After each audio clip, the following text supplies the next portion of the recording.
আমরা আজকের বক্তব্যের প্রথমেই বাংলাদেশের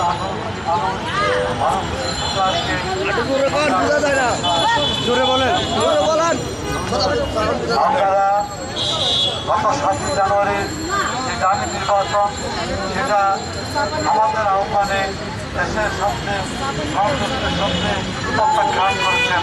এই জন্য আবারও আমরা অভিনন্দন সরকার যেভাবে চেয়েছিল একটি নির্বাচনের মধ্য দিয়ে কেন্দ্রিক শাসন বাংলার মাটিতে কায়েম করবে।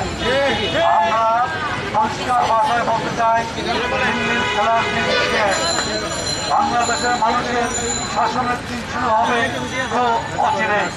আপনারা দেখতে পাবেন, যদি গত 52-53 বছরের ইতিহাস দেখেন, 1970-এর নির্বাচনের পরে অবস্থা দেখেন, 1954 সালের নির্বাচনের পরে দেখেন, যে কোন জাতীয় নির্বাচনের পরে কখনো 24 ঘন্টার মধ্যে আন্দোলন শুরু হয় না। কিন্তু 2024 সালের নির্বাচনের 24 ঘন্টার আগেই আমরা আবার রাজপথ দখলে নিয়েছি। আমরা ততক্ষণ পর্যন্ত এই আন্দোলন চালিয়ে যাব যতক্ষণ না পর্যন্ত এই সরকার তত্ত্বাবধায়ক সরকারের অধীনে নির্বাচন দিয়ে ক্ষমতা হস্তান্তর না করবে। আমরা পরিষ্কারভাবে বলতে চাই যে এই দেশের মানুষ 7ই জানুয়ারি এই দেশের মানুষ এই ভোটকে প্রত্যাখ্যান করেছে।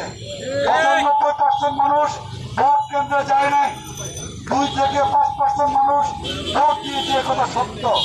বাকি 95% মানুষ ভোট দেয় নাই। তাহলে 40% ভোট পাবে হলো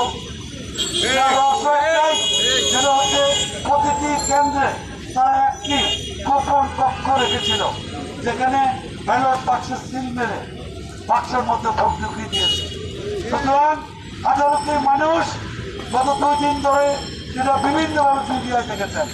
সুতরাং সাধারণ নাটকের যে নির্বাচন সেটা আমরা প্রত্যাখ্যান করেছি, বয়কট করেছি।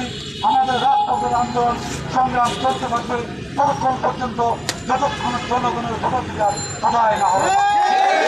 আপনাদের সবাইকে ধন্যবাদ। আসসালামু আলাইকুম।